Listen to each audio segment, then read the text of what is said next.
Hola, muy buenas a todos, gente, ¿cómo estáis? Espero que bien. Bienvenidos y bienvenidas a esta nueva videocrítica en la que vamos a hablar de El Faro, de Robert Eggers, cuya sinopsis dice, ¿vale? Un joven canadiense viaja hasta una remota isla en medio del mar para ser asistente de farero. A medida que se desarrolle su trabajo y se relacione con su superior, descubrirá que el faro y el aguerrido marinero, su superior, guardarán más de un secreto. ¿Qué me ha parecido así? Primeras impresiones de El Faro, de Robert Eggers. Creo que es Robert Eggers en estado puro. Si bien no llega a ser su trabajo más destacable, porque claro, venimos de La Bruja, que a mí me encantó, me maravilló, tengo que decir que sigue siendo una película de terror increíble. Pero bueno, vamos a pasar a hablar ya de las cosas positivas, ¿no? Porque esta es una película de terror increíble.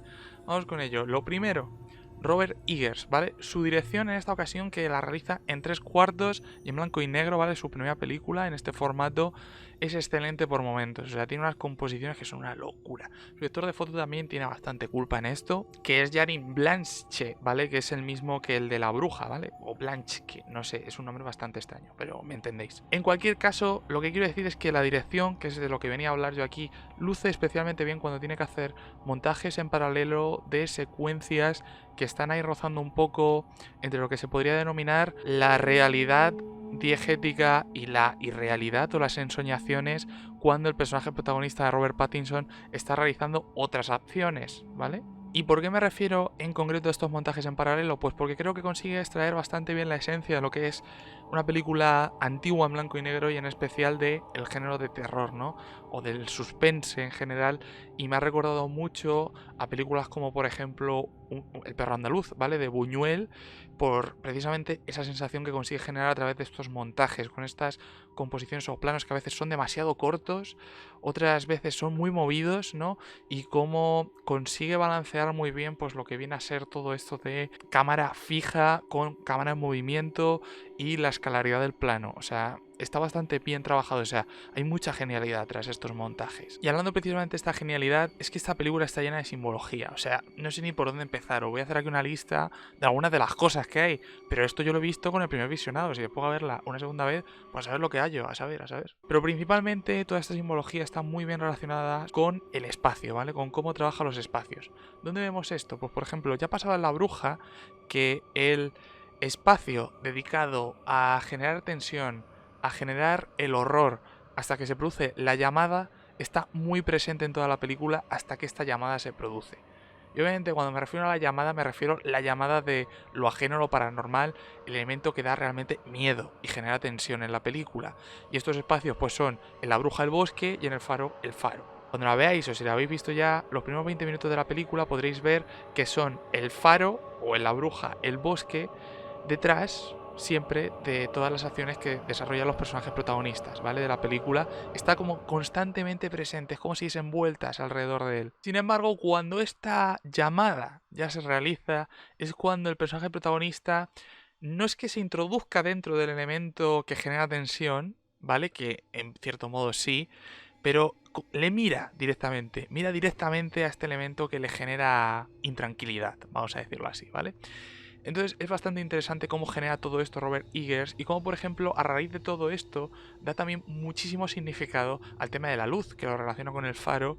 Y cuando, por ejemplo, el personaje protagonista en el faro de Robert Pattinson está cenando con su superior, ¿vale? El personaje que interpreta a Willem Dafoe, hay que decir que es magistral como ese plano de ellos dos cenando siempre lo graba desde el lado derecho con una luz, ¿vale? Una lámpara en el centro de los dos personajes que simboliza el faro como elemento central de toda la película y que solo se salta el eje como elemento de borracho, además literalmente, porque esto tiene mucha simbología, cuando tiene un gran significado a la hora de las acciones que tienen lugar durante ese momento, ¿no? Momento en el que el personaje de Robert Pattinson evoluciona. Por otro lado, otra cosa también que pasa con los espacios, la habitación en la que cenan se va degradando a medida que se deteriora su propia relación entre ellos. Su alimentación del mismo modo también se va degradando a medida pues que su relación se va deteriorando y por sucesos que ocurren en la película.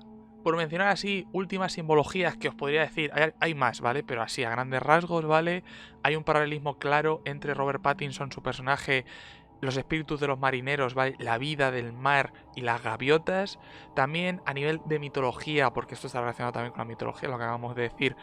La figura de la sirena no solo está simbolizada en la propia sirena, ¿vale? Sino en la sirena sonora del propio faro, que es un elemento maravilloso en la película que se utiliza para generar más tensión.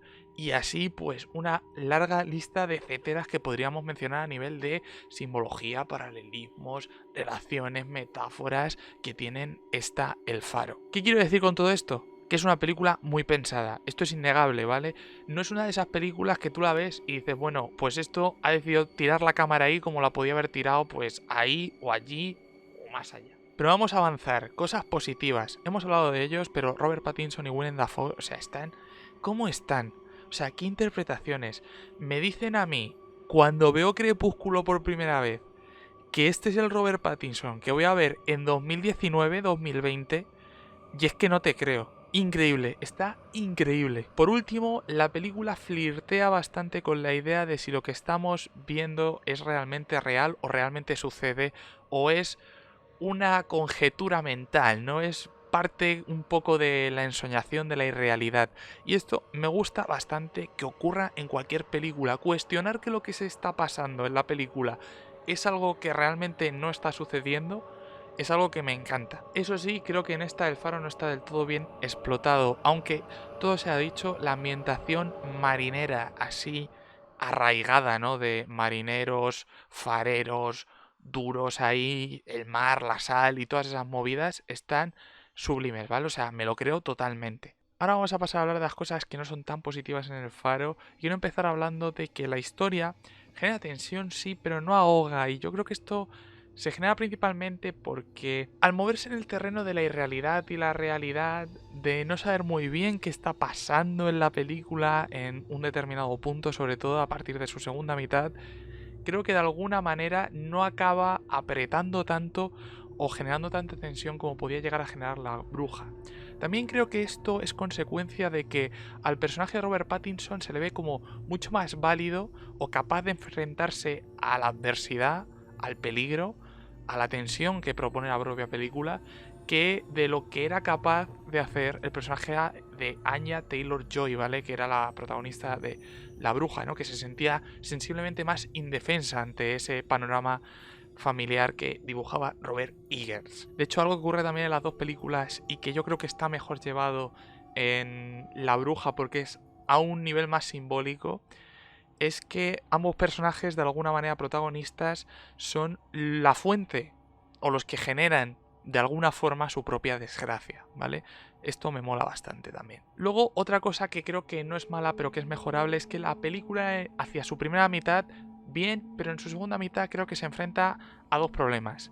Y es que no sabe si quiere moverse hacia el terreno más de Hitchcock, ¿vale? De película de suspense pura, en el que la relación de desconfianza entre los dos personajes va a acabar generando una situación bastante dramática, ¿no? Entre ellos. O si, por el contrario, quiere dar un volantazo y entregarse por completo al fantástico, al terror más puro de que sale el monstruo, te come, la maldición, ¿vale? Elementos muy bizarros, muy asquerosos, ese tipo de cosas. ¿Y qué pasa? Que no se decide y acaba caminando en la segunda mitad de la película por estos dos elementos de una manera bastante farragosa. Que, ojo, esto tiene su justificación también a nivel diegético, porque justo en ese momento de la película pues los personajes van a empezar a pimplar, pero bien, y de alguna manera pues esta estructura tan farragosa lo que trata de visualizar de alguna manera también es que los personajes no están lúcidos desde la segunda mitad de la película en adelante, porque están... Y ya con esto voy a terminar, ¿vale? En conclusión, decir que es una muy buena película de terror. Probablemente a todos los fans de las películas de Ari Aster, ¿vale? Midsommar, Hereditary, os va a fascinar. Si eres fan de Robert Eggers, te va a flipar. Yo soy fan. Me ha flipado en parte, ¿vale? Lo que pasa que a mí, si me preguntas, pues no llega al nivel de excelencia de La Bruja. Pero claro, es que es muy difícil. Es que La Bruja era... En cualquier caso, con todas estas cosas dichas, vamos a darle a esta El Faro 4 manos. Eso ha sido todo, ya sabéis, dejadme en comentarios cualquier cosa, yo contesto siempre. Si os ha gustado la crítica, darle a like, compartirla con vuestros amigos, amigas, suscribiros o morirse a este canal y nos vemos en el siguiente vídeo.